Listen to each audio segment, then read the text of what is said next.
Amém. Amados irmãos, eu quero, mais uma vez,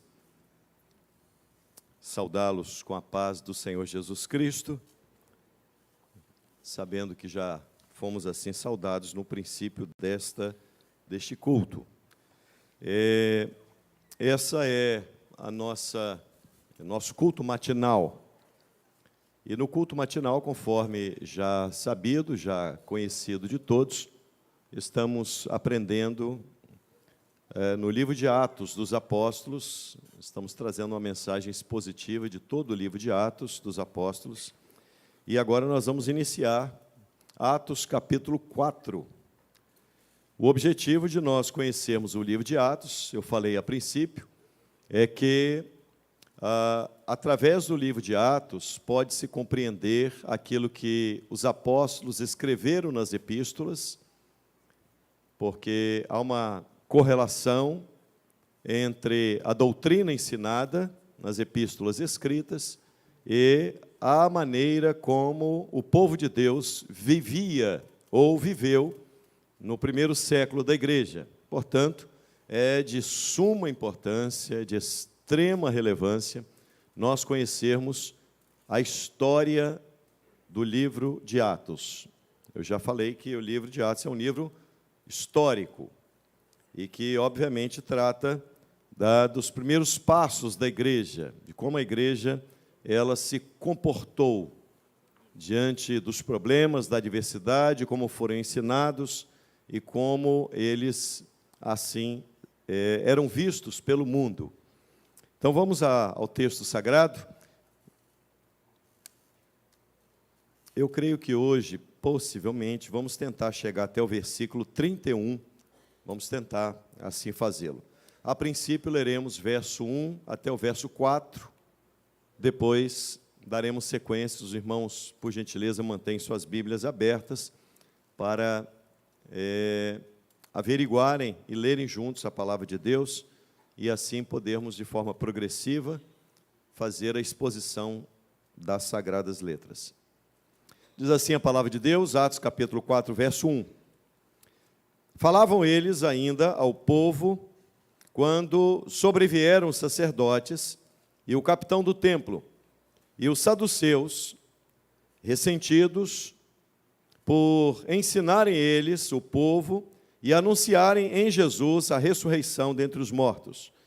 E os prenderam, recolhendo-os ao cárcere, até o dia seguinte, pois já era tarde. Muitos, porém, dos que ouviram a palavra e a aceitaram, subindo o número de homens a quase 5.000. Obrigado, Fabrício. Vamos parar por aqui, vamos entender. Olha como inicia o texto em Atos capítulo 4, verso 1, diz assim: falando eles ainda ao povo, isto é, no meio da pregação de Pedro, ele foi interrompido. Pedro estava, eu quero lembrar o que trata o capítulo 3 do livro de Atos, quando Pedro e João subiam juntos à hora da oração, a hora nona. A hora nona, que horas? No nosso horário, a maneira que nós contamos, a hora nona diz respeito às 15 horas.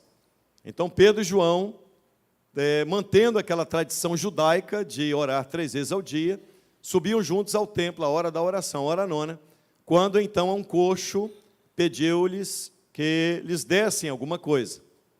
Então eles disseram: prata nem ouro temos, mas o que temos te damos, em nome de Jesus Cristo, levanta-te e anda. Diante disso, é importante nós compreendermos que Atos 3 trata de 2 assuntos básicos. Primeiro, o milagre, a cura do coxo. E, como consequência, a pregação de Pedro. Amém? Então, Atos capítulo 3, nós vamos ver, primeiro, Pedro pregando, mostrando que, após a cura do coxo, a atenção de todos no templo se voltaram para eles.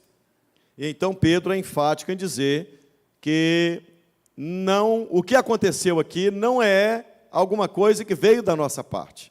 Isto é, não olhar para as obras do homem, e sim, Pedro aponta a necessidade deles olharem para o poder de Deus, que está no nome de Jesus. Então, o milagre não aconteceu por serem Pedro e João, O milagre aconteceu pelo nome, pelo poder do nome de Jesus. E essa é a pregação de Pedro, uma pregação cristocêntrica.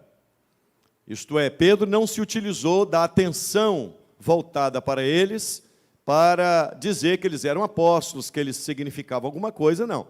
Pedro usou o milagre que fez com que a atenção de todos se voltasse para eles. Pedro aponta para Cristo.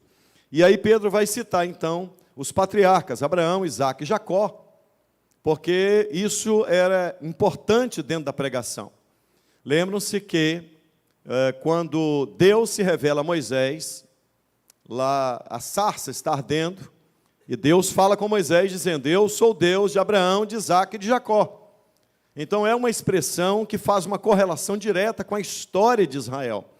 E o que Pedro estava fazendo é, a história de Israel, ela culmina na pessoa de Cristo, isto é, tudo aquilo que sucedeu no passado tem como objetivo afunila-se para a realidade que é Jesus Cristo, o Messias de Deus. Ele veio a esta terra como Salvador. Então Pedro vai nesta pregação também, lembrando que nós já falamos isso, ele vai na pregação abordar dois aspectos importantes doutrinários, que é a responsabilidade do homem e a soberania de Deus. Responsabilidade do homem: vós matastes o autor da vida. Soberania de Deus: os profetas falaram que o Messias viria e que isso iria acontecer. Vamos sempre trabalhar dentro dessa linha para ficar claro. Responsabilidade do homem não exclui a soberania de Deus. E a soberania de Deus não exclui a responsabilidade do homem. São como o trilho de um trem. Para e passo, um ao lado do outro, caminham juntos, tá, para um objetivo maior. Quem olha, aparentemente vê ali, a princípio, quando você olha perto de você, os trilhos estão separados. Mas quando você olha à distância, parece que ao final eles estão juntos, né? Então, entenda, e nós estamos sendo bem enfáticos nesse aspecto, que é fundamental para você compreender a doutrina soteriológica, o aspecto soteriológico do que é sermos reformados. Tá bom, irmãos? Soberania de Deus e responsabilidade humana não se chocam, mas andam em uma linha única. Ok? Uma coisa não anula a outra. A mensagem de Pedro também estava em mostrar: arrependei-vos, convertei-vos, e para que sejam então cancelados os vossos pecados. Pedro vai encerrar ali a pregação, quando ele é interrompido, dizendo que, trazendo à memória as profecias acerca de Jesus, dizendo que haveria de ser levantado um profeta semelhante a Moisés, onde Deus falava boca a boca e face a face. E aí Pedro traz também a memória que os profetas do Antigo Testamento falaram do Messias, mostrando, Pedro estava, na verdade, na palavra, embasando para apresentar-lhes a Cristo como o Messias. E aí, nós estamos chegando ao término aqui do capítulo 3, apenas uma breve recapitulação. Enquanto o Evangelho está sendo pregado na terra, Pedro deixa claro que Cristo está assentado nos céus, reinando soberanamente. O Evangelho é pregado na terra pelos homens, porque essa foi a responsabilidade que o Senhor nos deu, lembrando aos irmãos que, antes de Jesus dizer, ide por todo mundo, ele disse, toda a autoridade nos céus e na terra me foi dado. Então, o reino já iniciou, estou recapitulando alguns pontos que são fundamentais para vocês entenderem doutrina. O reino de Deus já veio, não virá, não é o milênio que virá, o reino de Deus já veio, já vimos isso por diversas vezes.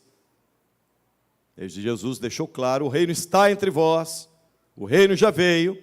João Batista disse que o reino já veio, mas esse reino é transitório, a consolidação do reino se dará, né, na plenitude dos tempos, quando Jesus virá em glória, e então ele vai separar ovelha para um lado, bode para o outro, trigo no celeiro de Deus, joio sendo queimado, e ali se consolida então o reino. Vimos domingo à noite que quando ele vier, Jesus está reinando agora, ele está no trono, e quando ele vier em glória, e a Bíblia diz, quando ele estiver aniquilado toda a potestade e todo o principado, foi a mensagem do domingo à noite, então ele vai entregar o cetro do reinado ao Pai.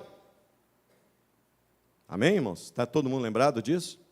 Então, quando a plenitude do reinado de Cristo, ela se estabelece com novos céus e nova terra em que habita a justiça.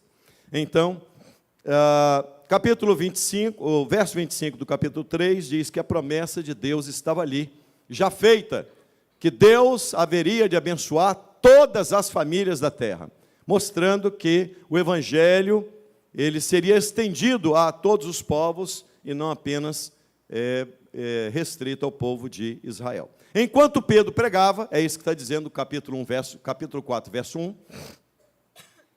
enquanto eles ainda falavam ao povo, quando sobrevieram os sacerdotes, o capitão do templo e os saduceus. Então chegou a cúpula. Pedro está pregando, no meio da pregação, e chegam aqueles que eram responsáveis por atuar ali e determinar todas as coisas. Agora, eu quero abrir um parênteses para dizer-lhes que, primeiro, presta atenção nisso, vamos tirar um proveito desse aspecto.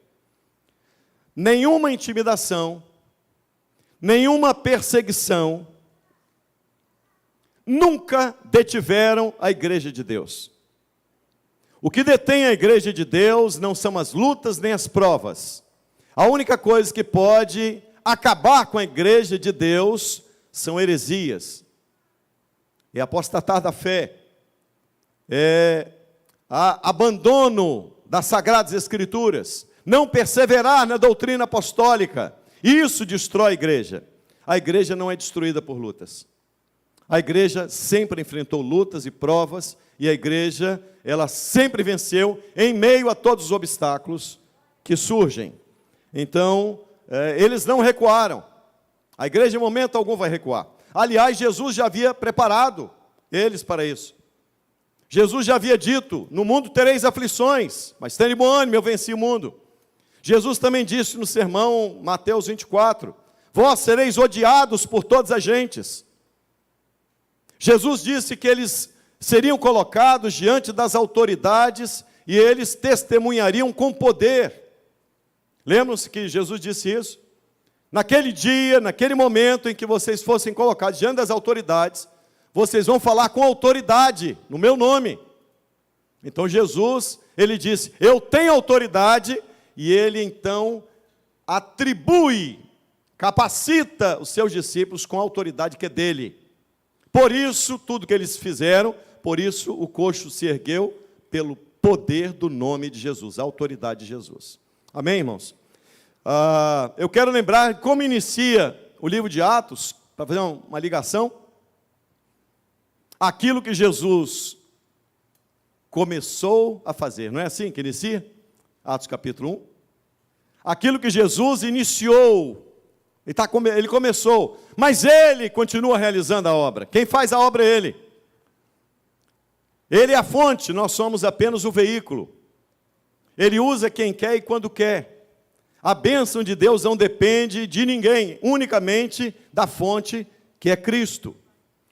Eu quero dizer-lhes que diante dessa visível perseguição em Atos capítulo 4, verso 1, eu quero dizer-lhes que já estamos vivendo em um mundo extremamente cristofóbico. Estamos vivendo esse mundo. Já estamos vivendo perseguições. Há diversos países no mundo em que crentes estão sendo mortos, igrejas estão sendo queimadas, templos estão sendo fechados. No nosso país já se desenha uma perseguição. Dependendo do tipo de pregação, você é considerado preconceituoso.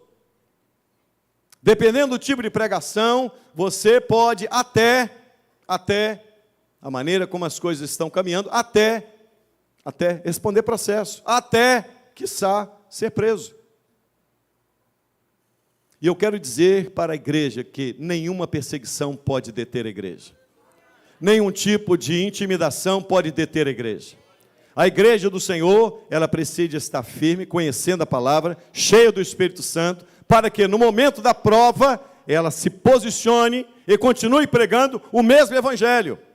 Não pode mudar o evangelho. Diz a palavra de Deus, sobrevieram então os sacerdotes. Sacerdotes quem eram? Aqueles responsáveis pelo sacrifício no templo e pelo ensino.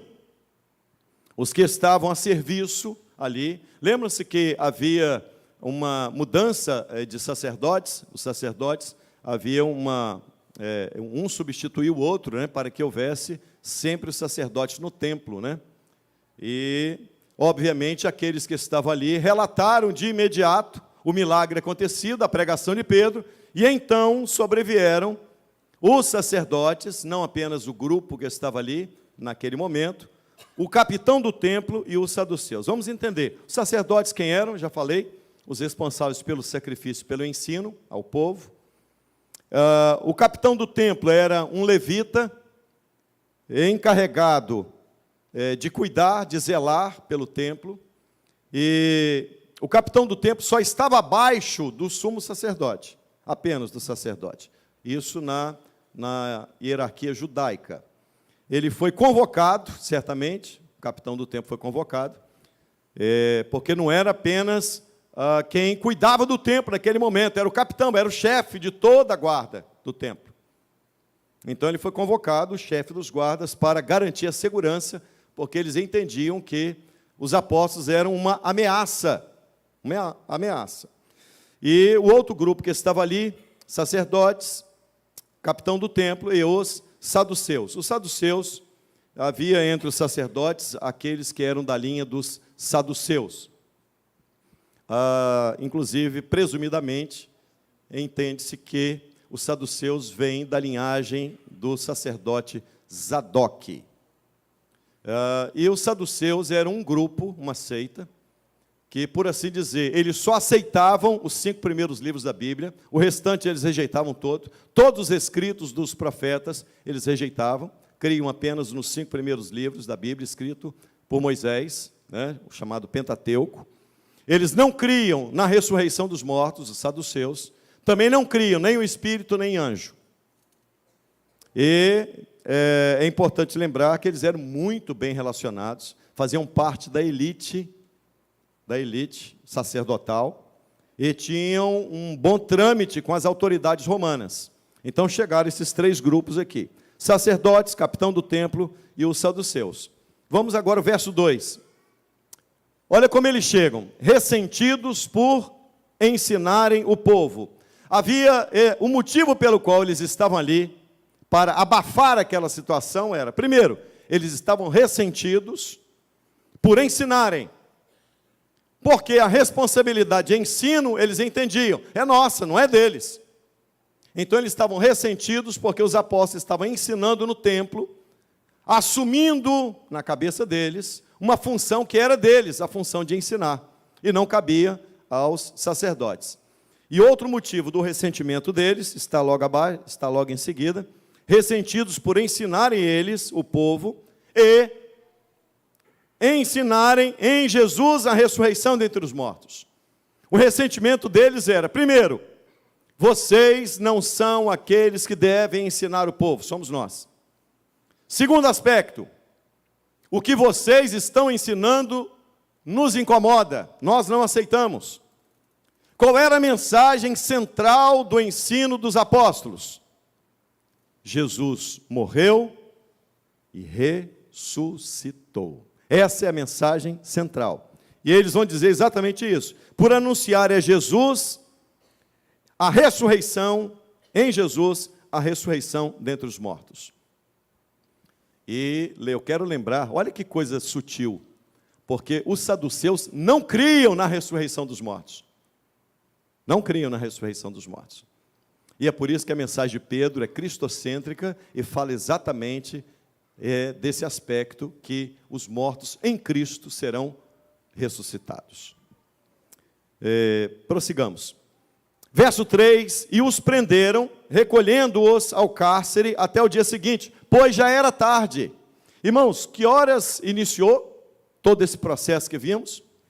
Eles subiam ao templo, que horas? A hora nona, 15 horas. Você percebe, olha o tempo que durou entre a cura do coxo, a pregação de Pedro, e aquela discussão ali dos sacerdotes, saduceus e do capitão, contrários a Pedro e João. Já era tarde. Isto é, o turno estava se encerrando, os sacerdotes. Então, o que eles fizeram? Vamos prendê-los até o dia seguinte. Vamos prendê-los até o dia seguinte, e no dia seguinte a gente volta a tratar desse assunto. E aí, diz a palavra de Deus, os prenderam, recolhendo-os ao cárcere até ao dia seguinte, pois já era tarde. Ora, quem foi preso deveria estar intimidado, não é verdade? Eles já deram uma repreensão ali, mostrando o seguinte, é que quem manda somos nós. E vocês vão ver, nós veremos juntos nos versículos a seguir, que isso em nada mudou a postura dos apóstolos. Eu quero dizer a você que a luta e a prova não pode mudar a sua atitude. As perseguições, as acusações, as lutas, as portas fechadas, os problemas que surgem, não podem mudar a atitude da igreja. Nós vamos ver nos versos seguintes que eles continuaram pregando com toda a ousadia, encorajados pelo poder do Espírito Santo. Prenderam, porque já era tarde.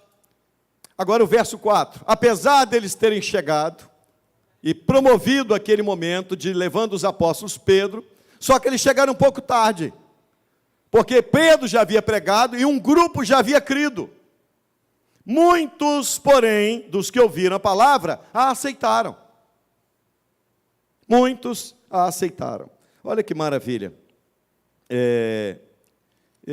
Isso deve ser muito importante, porque tudo que Deus faz através da palavra.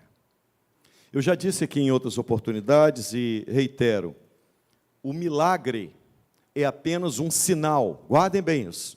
Milagres são sinais de Deus. O milagre não pode ser um fim em si mesmo. Vou repetir para você entender. O milagre ele acontece na vida da igreja? Sim, acontece. Mas o milagre não pode ser um fim em si mesmo. Isto é, a igreja existe, vamos botar ali fora, templo dos milagres. O dia tal é o dia do milagre. Não, a igreja, ela não pode ter esse tipo de entendimento, porque esse entendimento é distorcido. O milagre não é um fim em si mesmo. O milagre é o quê, pastor? Apenas um sinal. Os sinais que você vê, a Bíblia diz isso, que os milagres são sinais. O sinal é para quê? Não é um fim em si mesmo. Está lá um sinal, não vire você não pode entrar nessa rua contramão. Por quê? Porque está errado, porque os outros carros estão vindo. Então o sinal não é um fim em si mesmo. O sinal sempre aponta para algo maior. E o sinal, a manifestação de sinais na vida da igreja, tem um objetivo, qual seja? A verdadeira pregação do Evangelho. Esse é o objetivo. O objetivo não é transformar a igreja, não é fazer dos pastores milagreiros. Os homens que operam milagres. Não é esse o objetivo. O milagre é apenas um sinal que aponta para algo maior, que é a salvação em Cristo, que é a compreensão do verdadeiro Evangelho. No dia seguinte, acompanha comigo, ainda no verso 4, olha o que diz a palavra. Muitos, porém, dos que ouviram a palavra, a aceitaram, subindo o número de homens para quase 5.000. Aqui, há diversas interpretações, o que pouca relevância tem. A primeira interpretação é que naquela pregação de Pedro, não se converteram 5.000, mas que foi acrescido aos 3.000, a primeira mensagem de Pedro, mais 2.000, mais 2.000 homens, ok? Fato é que se a igreja, o que esse texto mostra é o crescimento exponencial da igreja. O objetivo desse texto é mostrar como a igreja crescia, como o reino de Deus avançava, a maneira como a igreja ela se estabelecia. Agora, nenhum sinal trouxe conversão a nenhuma pessoa. As conversões, elas se deram única e exclusivamente pela pregação, pela exposição das Sagradas Escrituras, apenas por esse motivo. Então, agora esse aqui, eu chamo a atenção de vocês, que essa é a terceira vez em que Lucas vai relatar números. E aqui nós vamos abrir um parênteses para compreendermos uma coisa. Nós precisamos de saber números? Precisamos. É importante os números. Uma igreja precisa saber se ela está crescendo. Ela precisa ter essa consciência. Agora, a base da igreja não são os números. Uma igreja não pode focar apenas em quantidade. Uma igreja tem que entender que os membros precisam de ter qualidade de vida espiritual. Isto é, não é apenas crescer para crescer, ou crescer por crescer. É crescer com qualidade, crescer com entendimento, crescer compreendendo a palavra de Deus. Agora, isso mostra de forma clara que a igreja saiu de 120 membros. No primeiro sermão de Pedro, 3.000. E no segundo, passa aí, né, se é 5.000 ou 2.000 pessoas, acrescendo 5.000. Lembrando que aqui são só os homens, então, de certa forma, vai no mínimo aí para 7.000 ou 10.000 pessoas tinha naquela época a igreja, que saiu de 120 membros. Tá? Isso é que é importante para nós. Uma igreja sadia é uma igreja que cresce. É uma igreja que, naturalmente, o Espírito Santo vai operando. A Bíblia diz que todos os dias acrescentava o Senhor à igreja. Não é isso que lemos no livro de Atos, logo no início? Todos os dias acrescentava o Senhor à igreja aqueles que se haviam de salvar. Amém? O foco não é o número, o foco é a pregação do Evangelho que traz como resultado salvação de almas. No dia seguinte, agora sim, verso 5, aqui está uma descrição do sinédrio judaico. O sinédrio judaico era composto de 71 pessoas. Vai falar de Caifás, que era genro de Anás, João, que era filho de Caifás. Vamos ao texto. No dia seguinte, reuniram-se em Jerusalém as autoridades. Aqui o certo, talvez a tradução mais correta seria as autoridades. A saber, quais autoridades são essas? Os anciãos e os escribas. Junto com o sumo sacerdote Anás. E aqui eu quero lembrar-lhes que nessa época Anás não era o sumo sacerdote. Mas acontece aqui, isso é uma linguagem que Lucas usa, porque o sumo sacerdote, que era Caifás, que era genro de Anás. Agora, é como alguém que foi presidente, ele saiu da presidência, mas continua sendo chamado de presidente, não é assim? Não acontece? Ele sai da função, mas leva o título ainda. Alguma coisa nesse sentido. Fato é que estavam ali presentes Anás, o sumo sacerdote anterior, Caifás, o sumo sacerdote da época, João, que era filho de Caifás, e Alexandre, e todos que da linhagem do sumo sacerdote. Lembro que naquela época, a linhagem sacerdotal, isso é, os sacerdotes iam sendo passados de pais para filhos, e assim, dando sequência. E pondo-os, verso 7, e pondo-os perante eles, os arguíram. Olha a arguição deles. Com que poder, ou em nome de quem fizestes isso? Eles não podiam negar o sinal, porque o sinal foi visível, foi notório. Todos viram o coxo se levantar e andar. Todos sabiam quem era aquele coxo. Eles não podiam negar o sinal, eles só queriam, eles perguntaram o seguinte: em nome de quem?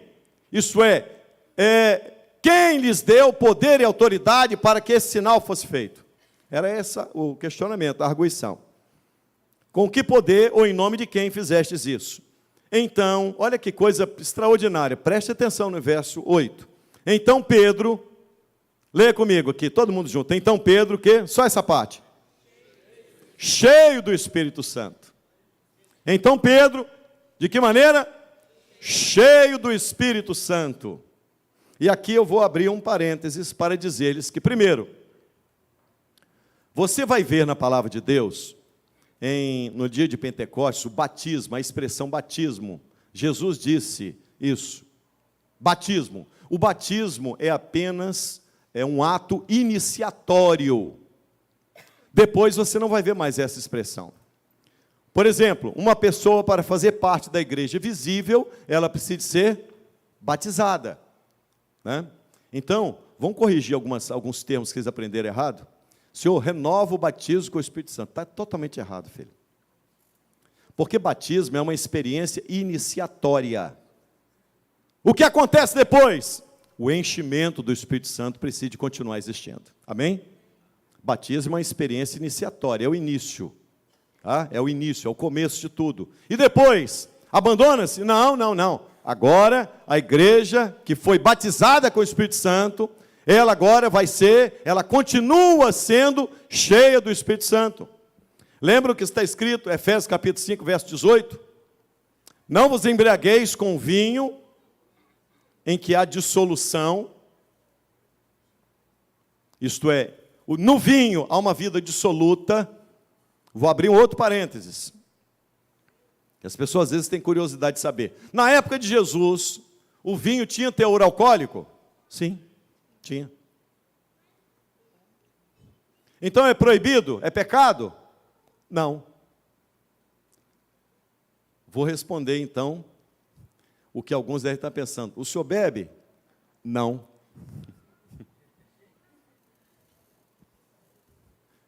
Primeiro que eu não gosto. Gosto de um saborzinho mais docinho, mais gostoso, acho eu, né? E segundo que a Bíblia manda que nós não devemos confiar em nós, porque enganoso é o coração do homem. Então, o dia que você está bem, você bebe uma tacinha. O dia que você chegou aborrecido, o patrão brigou com você, deu tudo errado, aí ao invés de você beber a taça, você bebe a garrafa toda. Isso é que é o problema, filho. O pecado está onde? Na embriaguez. Agora, se você confia em você, não confia no meu taco. Então, primeiro que você não conhece a Bíblia. Né? Então, a gente deve sempre procurar evitar aqueles que acham que não há pecado. Quero apenas dizer isso, mas o pecado está sim na embriaguez. A embriaguez, sim, é um pecado, ok? Então, que fique claro isso e que esse culto não sirva para você, viu? Olha lá, agora o pastor disse que eu posso tomar. Então, muito cuidado, muito cuidado, muito cuidado. Porque se uma pessoa chegar embriagada na igreja, o que tem que acontecer com ele? Tem que ser disciplinado, não tem? Não tem? Chegou chapado, tem que ser disciplinado. Agora eu quero fazer um paralelo em Efésios capítulo 5, verso 18, que diz assim: não vos embriagueis com vinho, e ele diz o motivo pelo qual não devemos nos embriagar, em que há dissolução, isto é, no vinho existe uma vida dissoluta, isto é, a pessoa perde os parâmetros do certo e do errado. Existe uma vida dissoluta no vinho, no álcool. É por isso que o crente, não vos embriagueis com vinho, em que há uma vida dissoluta, mas enchei-vos do Espírito Santo. Agora, eu digo para os irmãos, se chegou alguém embriagado na igreja, o que você faz? Disciplina. E quando chega alguém que não está cheio do Espírito Santo?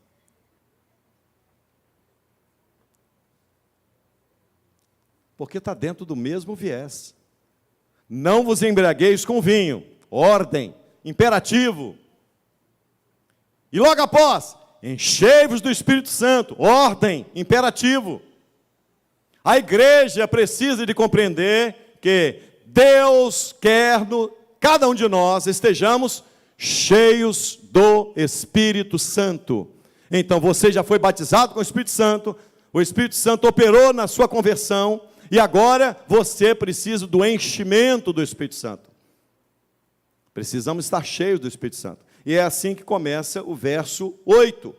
Então Pedro, cheio do Espírito Santo, olha que maravilha, isto é, ele foi batizado, os dias haviam se passado, mas ele continuava se enchendo do Espírito Santo. Isso é uma ordem para nós. Uma igreja não é para, se quiser, ser cheia do Espírito Santo. Quem é igreja é cheio do Espírito Santo. É imperativo, irmão. Uma igreja deve buscar continuadamente, não o batismo, mas o enchimento do Espírito Santo. Enchei-vos do Espírito Santo. Eu quero lembrar a vocês que esse grupo de pessoas que nós vimos aqui, em Atos capítulo 4, verso 5, o capítulo 4, verso 1, o capitão do templo, os saduceus e os sacerdotes, e a Bíblia diz também no verso 5, aqui estavam as autoridades, anciãos e escribas, o sumo sacerdote Anás, já expliquei, Caifás também. Havia aqui a parte do sinédrio judaico, que tinha uma composição de 71 membros, que faziam parte do sinédrio judaico. E eu quero lembrar-lhes que foi exatamente esse sinédrio judaico que há 60 dias atrás havia conspirado contra Jesus, havia incitado a população contra Jesus para que Pilatos o crucificasse. Então Pedro está diante daqueles que, outrora, 60 dias atrás, haviam promovido a crucificação de Cristo. Aqueles pelos quais Cristo havia sido ressuscitado, por eles incitarem, sendo eles os religiosos, a liderança da religião, da religiosidade de Israel, eles incitaram o povo a crucificarem a Cristo. Agora, acompanha comigo. Verso 9. Visto que hoje somos interrogados, olha bem, Pedro vai ser irônico aqui, gente. Olha a ironia de Pedro. Nós estamos sendo interrogados a propósito do benefício feito a um homem enfermo e do modo por que foi curado. Olha como Pedro vai ironizar. Quer dizer que vocês estão interrogando a gente porque alguém foi curado? Vocês estão arguindo a gente, vocês deixaram a gente preso à noite porque alguém foi curado? Esse é o motivo? Pelo benefício feito a uma pessoa? Aí Pedro agora, com toda a ousadia e autoridade, ele continua, e aqui eu reitero, provas, lutas, perseguições, intimidação, não pode deter a igreja. Antes, pelo contrário, apesar deles terem passado a noite na prisão, Pedro vai pregar com toda a autoridade. Não diminuiu em nada, antes pelo contrário. Vamos ao texto. Visto que somos, verso 10, tomai conhecimento, vós todos, e todo o povo de Israel, de que em nome de Jesus o Nazareno, a quem vós crucificastes, e a quem Deus o ressuscitou dos mortos, sim, em seu nome, é que este está curado perante vós. Pedro vai reafirmar diante deles, reiterar o que ele havia falado. Pedro não traz a cura do coxo, ele não traz como algo relevante operado por ele e por João. Observe que toda pregação, ela não pode enfatizar nós como homens. A pregação, ela é cristocêntrica. Os sinais, Jesus começou a operar e continua operando. A igreja tem a responsabilidade de pregar, mas Jesus está assentado no trono e é Ele quem dirige e governa a igreja. A igreja está, o prumo da igreja, o rumo da igreja está nas mãos dEle. Ele continua operando no meio da igreja, Ele é o Senhor da igreja, Ele está assentado no trono, Ele tem o cetro que reina pelos séculos dos séculos. Tomai conhecimento de todos vós. Olha que autoridade, gente, depois de ter passado a noite preso, ele diz, é isso mesmo. Esse homem andou pelo nome de Jesus, pelo poder de Jesus. E ele reitera, mais uma vez, a pregação central, que é Jesus ressurreto, aquele que venceu a morte. Lembro-lhes que eles estavam diante de um grupo chamado dos saduceus, que não criam na ressurreição dos mortos. Percebam que de forma muito enfática e sutil, Pedro está provocando os saduceus. Ele diz que os mortos em Cristo ressuscitarão E agora ele torna a dizer que Deus ressuscitou dentre os mortos, mostrando exatamente esse aspecto. Verso 11, acompanhe comigo. Esse verso 11, Pedro vai citar o Salmo 118, verso 22, mostrando exatamente que os construtores, isto é, os responsáveis por guiar o povo, os religiosos de Israel, rejeitaram a pedra angular, a pedra de esquina. Eu quero que vocês entendam que esses homens saíram da prisão para serem interrogados. E ele, cheio do Espírito Santo, porque somente alguém cheio do Espírito Santo pode continuar intrépido, apesar das lutas, apesar das provas, apesar dos problemas, a mensagem não mudou, ele não diminui o tom, ele continua dizendo exatamente isso. Este Jesus, verso 11, é pedra rejeitada por vós, os construtores, a qual se tornou a pedra angular. Então, Pedro está dizendo o seguinte, que a pedra angular significava a pedra principal. Os construtores, isso é, aqueles responsáveis, a liderança dos religiosos de Israel, Deus escolheu a Jesus, o Messias. Ele é a pedra principal. Foi Deus que escolheu ele para sobre ele edificar um edifício, para sobre ele edificar o seu plano de redenção. Verso 11. Agora, olha a afirmativa. Sendo Jesus o Messias, somente ele é o Salvador. Verso 12, acompanha. E não há salvação em nenhum outro, porque abaixo do céu não existe nenhum outro nome dado entre os homens, pelo qual importa que sejamos salvos. Só há um nome, não há outro nome. Somente Jesus é o Salvador, Ele é o Redentor. Ele é o Messias profetizado. Pedro, de forma enfática, dizendo, só há um nome, não há outro nome. E aqui a ênfase, porque essa mensagem é a mensagem nossa também, ou pelo menos de todas as igrejas que compreendem o poder deste nome. Não existe nenhum outro nome dado entre os homens pelo qual importa que sejamos salvos. E aí o verso 13 diz assim, ao verem a intrepidez de Pedro e João, sabendo que eram homens iletrados e incultos, admiraram-se e reconheceram que haviam eles estado com Jesus. Você sabe o que me impressiona nesse versículo? É que as pessoas devem nos reconhecer, não pela nossa cultura. A pessoa deve nos reconhecer, não pela nossa posição. A pessoa deve nos reconhecer como aqueles que andaram com Cristo, ou que andam com Cristo. Quando eles olharam para Pedro e João, disseram, esses homens estão falando com muita intrepidez e autoridade. Como consequência, eles entenderam, andaram com ele. O fato de andar com Cristo nos dá autoridade para falar no nome dele.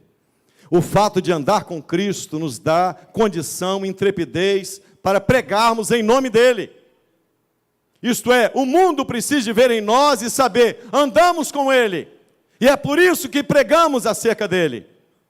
E é por isso que temos autoridade para falar no nome dele. Eles deduzem que eles eram homens iletrados, indoutos.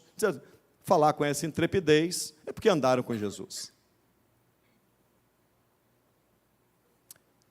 Andar com ele é a coisa mais extraordinária que pode acontecer na vida de qualquer um de nós. O Evangelho é um chamado para andarmos com ele. O Evangelho é um chamado para estarmos com ele. Todo o propósito de Deus, quando cria o homem, é ter intimidade com o homem. Quando Deus criou Adão e Eva, ele vinha à tardinha, ou na viração do dia, para conversar, andar com ele. Lembra-se do que Deus diz acerca de Enoque? o personagem bíblico que pouco se fala dele, apenas que Enoque andou com Deus e Deus o tomou para si. Qual é a essência do Evangelho? Andar com Ele. Porque o nome dele é Emanuel, Deus conosco, Ele está presente. Ele disse que estaria conosco todos os dias até a consumação dos séculos. Então o mundo precisa de ver em nós que nós andamos com Ele. Ele está vivo, Ele venceu a morte e Ele continua operando maravilhosa, gloriosa e poderosamente no nosso meio. Verso 14, vendo com eles o que fora curado, nada tinham que dizer em contrário. Eles não tinham o que falar. Eles viram o sinal, Pedro cita a palavra de Deus, aponta para Cristo, e não aponta, olha bem, a mensagem de Pedro, irmãos, não era uma mensagem para dizer assim, Cristo veio para curar, Cristo veio para abrir portas, não, Ele veio para ser o Salvador do mundo. Ele foi o nome pelo qual nos foi dado, em quem devamos ser curados, em quem devamos ser salvos. A mensagem central de uma igreja não é venha porque aqui é a igreja do poder. Não, a mensagem central do Evangelho é essa. Ele veio para que nós sejamos salvos. Não é para você tripudiar, não é para você rodopiar. Agora eu quero ser cheio do poder. Então, ser cheio do poder para muitos é de forma distorcida, compreendida. Com um culto de histeria, um culto onde não há reverência, um culto onde a atenção se volta para homens e não para Cristo, um culto do milagreiro, e não um culto onde se apresenta o nome que nos foi dado. O nome de Cristo é uma dádiva de Deus, pelo qual nós somos salvos, é um presente de Deus, a salvação. E mandando-os sair do sinédrio, verso 15, consultavam entre si, dizendo, o que faremos com estes homens? Eles não sabiam nem o que fazer com a igreja. Pois, na verdade, é manifesta a todos os habitantes de Jerusalém, que um sinal notório foi feito por eles, e não podemos negar. Isso eles não podiam negar. Eles estavam negando o ensino, mas o sinal eles não podiam negar. E o sinal serve apenas para quê? Para nos dar a oportunidade de pregar o ensino. Apenas isso. Mas, verso 17, para que não haja maior divulgação entre o povo, ameacemo-los, para não mais falarem neste nome a quem quer que seja. Chamando-os, ordenaram-lhes que absolutamente não falassem, nem ensinassem em o nome de Jesus. Mas Pedro e João lhes responderam, olha a resposta de quem está cheio do Espírito Santo. Eu quero dizer que esse é um comportamento típico de quem está cheio do Espírito Santo. A resposta deles foi, julgai se é justo diante de Deus, ouvir-vos antes a vós, outros, do que a Deus. Pois nós não podemos deixar de falar das coisas que vimos e ouvimos. Evangelho é ver e ouvir. Evangelho é experimentar. Evangelho é estar na presença dEle. E eles estão dizendo, nós não podemos negar. Vocês julguem se nós devemos obedecer a vocês, ou se nós devemos obedecer a Deus.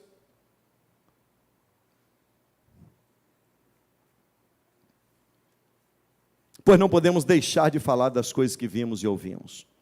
Depois, ameaçando-os mais ainda, e eu torno a dizer, o cerco está se fechando para a igreja. O cerco está se fechando para a igreja. Vivemos em um mundo cristofóbico. Vivemos em um mundo onde as coisas elas estão caminhando para a igreja ser perseguida. Aqui também, na nossa nação. O final vai ser assim, irmãos. Ninguém aguarde outra coisa, não. Depois, ameaçando-os mais ainda, os soltaram, não tendo achado como os castigar por causa do povo, porque todos glorificavam a Deus pelo que acontecera. Só existe uma coisa que pode deter as pessoas contra a igreja. Você percebe que no início do livro de Atos nós vimos que uma igreja cheia do Espírito Santo caía na graça de todo o povo. Não é isso?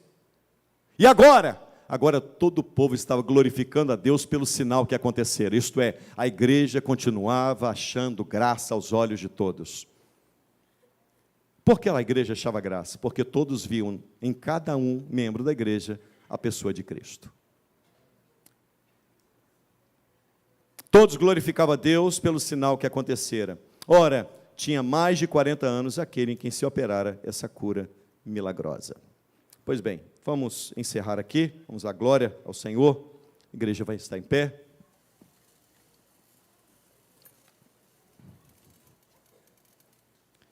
Eu quero encerrar apenas dizendo, reitero,